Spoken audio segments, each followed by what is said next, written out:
Alright guys, what's going on? We've got the second war of season 25 here, and today Loki is going to be facing NewN. If you've been following my channel or anybody else's channel in Loki for a while now, you know that anytime we face NewN, you know, it's usually not good for us. They are a very strong, you know, I would argue probably the #1 alliance right now. That being said, this is going to be a really long war for me, so I tried to speed some of it up for you. I immediately, as soon as I open the map, I see 2 Omega Red fights on Path 1 and Section 1. And not a whole lot else going on in Section 1. So, and then I see Thor Ragnarok on Power Snack, never seen that before. Rank 3 Korg on Mixmaster, of course. And then I see the Apocalypse boss, and I don't see anywhere easy to build up a Guillotine 2099 for the Apocalypse boss. So that concerned me a little bit. Nick Fury on Ebb and Flow Intercept, that's actually becoming really, really common at this point. Man Thing on Brute Force again. Cable on Vigorous Assault, that's actually pretty good placement. I haven't seen that before. And he is a large defender. So we're going to go ahead and pick our team. We are going to be bringing in Guillotine. Even though there's no real clear place to build her up, there was a lot of discussion about it. We're going to try to figure it out. So this first fight here, these first 2 fights actually are going to be pretty horrible. This is going to be a rank 3 Mole Man on Vigorous Assault and Arc Overload. So it starts out okay. I don't think this is like, you know, the best spot for him necessarily. But I'm just going to miss like a ton of parries and blocks and, you know, like right there, that should have been a parry. He's going to throw the special one, so I'm pretty much going to lose all of my spores. And then here in a second, I'm going to do something really stupid. I'm going to block hit him, which is just, you know, dumb. At this point, he's getting ready to get his Arc Overload again, so I never got to lock in my spores. I'm going to do something kind of risky here and throw my special 2. But you'll see this fight's pretty much over. Just going to lose a potion because of it, which is not a huge deal, except that I'm taking like 10 fights this war. So I really need to conserve my items. This next fight here, this is actually going to be a rank 2 Elsa Bloodstone. I think this is the only rank 2 that I'm going to take this for. I could be wrong though. So this is masochism. No big deal with Omega Red. Right there, I went to parry, completely missed it. She incinerates me. But luckily it is just a rank 2. And I have class advantage, so it's kind of just healing me up from willpower, I think. Either way, finish with 83%. That's just another potion. And okay, so I'm going to remind myself to put dexterity back on here. I'm going to go in here and take this Thor Ragnarok on Power Snack. It is a rank 3 Thor. His heavy can be really hard to get out of the way of. I remember from Stubborn, like I had to face him a few times, and when he would throw a heavy, I would almost always trigger dexterity. So I just don't want to do that. Missed my parry at the beginning, but I'm just going to be doing medium light to try to keep my hit count low. I don't want to hit him more than 20 times in this fight, so just going to block the special 1. Remember not to intercept him, and then when the degen is on, I'm not going to hit him at all. So here we go, 13 hits. He's already gotten his backup recovery, so I'm not super worried about that anymore. Another special 1. And this fight is pretty much over. So I'm going to go ahead and put dexterity back on that fight. It wasn't hard at all. And my alliance mate FaZe, he is a really good Omega Red player. He plays in Battle Group 1, and he's helped me with a couple fights before. He sent me that fight, just so that I could kind of see what it looked like. And then this is going to be Thor Ragnarok. It's going to be a rank 3 Thor. I'm pretty used to this fight, but I also don't take it a ton anymore. So you can see that once again at the start of the fight I missed my parry. So finally we got up over 10 spores. He's going to throw his special one right away. And he's going to throw his special one a lot in this fight. Which isn't a huge deal, but it is, you know, just chip damage. So we're going to try to heal that up a little bit. When you do that, when you do 2 hits and back off, the AI will usually either dash in at you or throw the special one. And once they start doing one of them, they pretty much do it for the entire fight. So here I'm going to back off. He did dash in this time, which is good.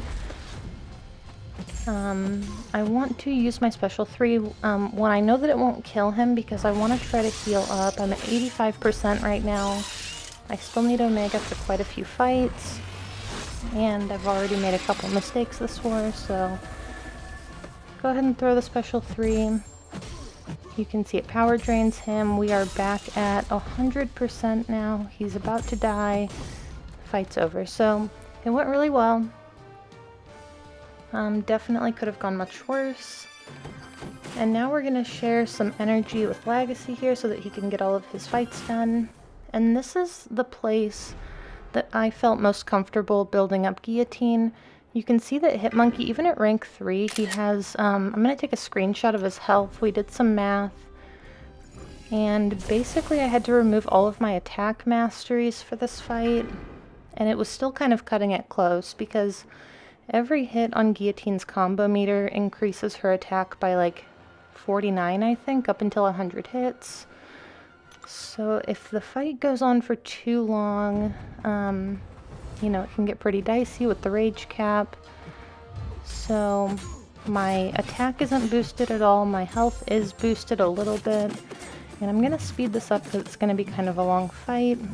It's also hard to build up Guillotine on a rage node because they can only take 2.5% damage at a time, so it's like right down to the wire whether or not you're going to be able to get the soul on Guillotine. Like if you throw it just a little bit too early, you're not going to get it. The special 3 won't kill. And if you're a little bit late, then you're going to kill them before you can throw the special 3. So I'm not finishing my combos. The second medium of her combo actually for some reason does more attack than the first one. I'm not sure why, but I noticed it in duels. So here we go, fight's almost over. You can see it's been about 2 minutes. And yeah, I definitely felt much more comfortable building her up here because the other option was to build her up on that cable with vigorous assault, which with the way that they changed his special one, I think it could have gotten really dicey. It probably would have been okay, but I think that this was just safer. So all of that stress for pretty much nothing. We did end up finishing the fight.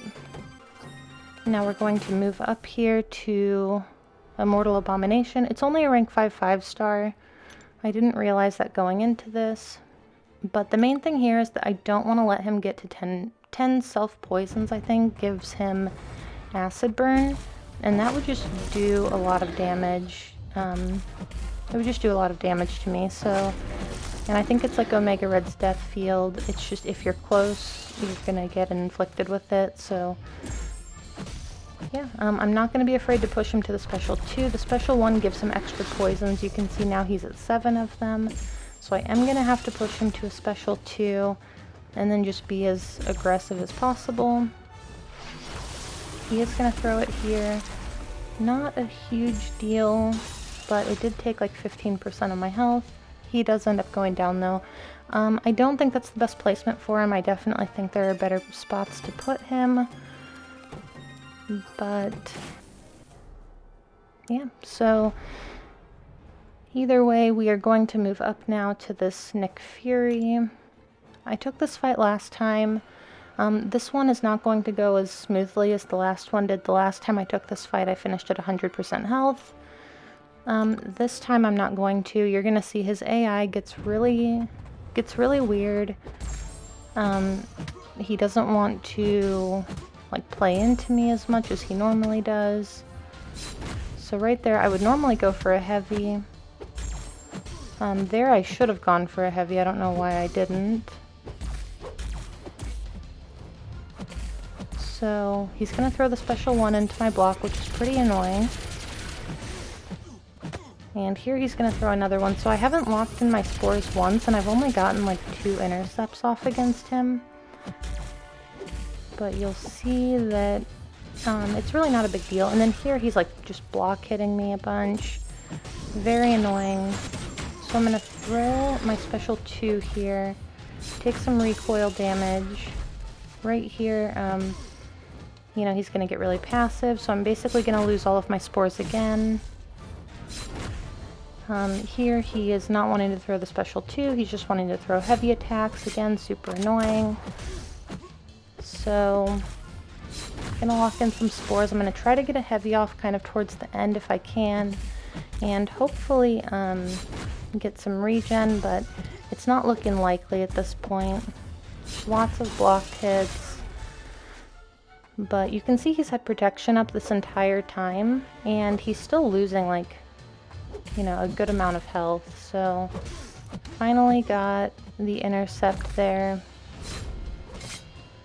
But it's looking like I'm going to kill him before I can get to my special 3, so yeah, I lost about 40% health there. Not great, but it is what it is. And then here, Dap actually put a horseman ability on this fight for me, which is awesome. So it doesn't help Omega Red a ton, but it does help a little bit. It's like a little bit of a safety net. I think I go unstoppable and unblockable if I get hit. So if I make a mistake, you know, it'll help with that a little bit. So I'm not going to lock in my spores during this fight. I definitely could have, but honestly I was just kind of nervous and I didn't trust my own spacing, so I'm basically just going to turn this into like a duel. You can see he's being really stingy with the special ones. Usually he'll throw them right away. This time he just wasn't wanting to, so now, you know, my spores, I'm never going to have more than 10 of them on him now. So I'm just going to hit him to death, basically, which isn't a big deal. You can see it's been like, what, 45 seconds? He's already at like 55%, so now he's wanting to throw the special ones, of course, now that all of his spores are gone. Got a pretty good intercept there. Not sure why I just decided to block that special one instead of evade out of it. And there were also a couple close calls where I felt like I was like on the verge of parrying him, which would not have been good. So I definitely don't think that this is good placement for him. I mean, I guess a little bit, like, because, you know, he would shrug off your incinerates if you were trying to incinerate him or something, but overall this is just going to be an easy fight for anyone like Omega, Apocalypse, anyone like that, totally easy. You know, Namor could, I mean, literally anyone could do this fight. It's pretty straightforward. So now Carl is going to go in here, and he's going to place the White Magneto guidance for me. Carl is definitely the best pre-fight applier that we have in our battle group. So yeah, this is just going to be a man thing. I know for a fact that this man thing is going to have probably 5 out of 5 Mystic Dispersion. If not 5 out of 5, you know, some Mystic Dispersion. So, and once again, we still don't have invulnerability boosts. So I'm just going to try to lock in my spores. I'm super boosted because I'm going to be taking the boss next. So I'm not overly concerned here. Like if I had to take a special 3, I think I'd be fine. And yeah, the special attack, or I'm sorry, when my buff expired, it gave him like half a bar of power. So I think that might be max Mystic Dispersion. So I'm just going to go ahead and re-parry here. I don't want any like weird unnecessary risks. I'm going to go ahead and finish with the special 3. And that should end the fight.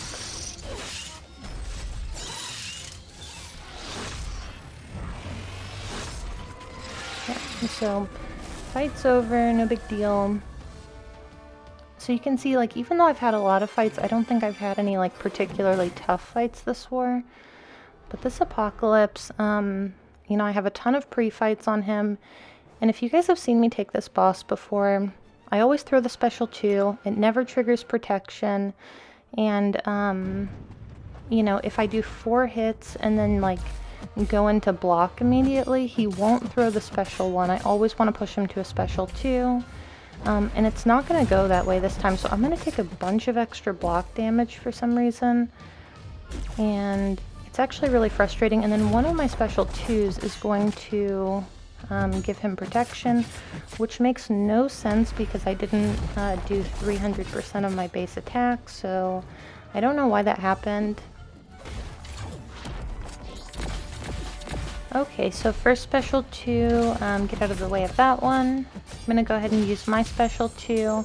It's not going to trigger protection here, but you can see that I was blocking and he threw his special 1, so that doesn't normally happen. Not sure why he's doing it now. I'm going to go ahead and do a 4-hit combo block. He's going to hold his special 1 this time.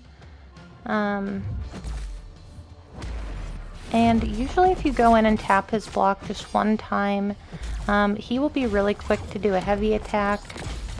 So you can save yourself some block damage, like trying to block bait heavies. You can just do that instead.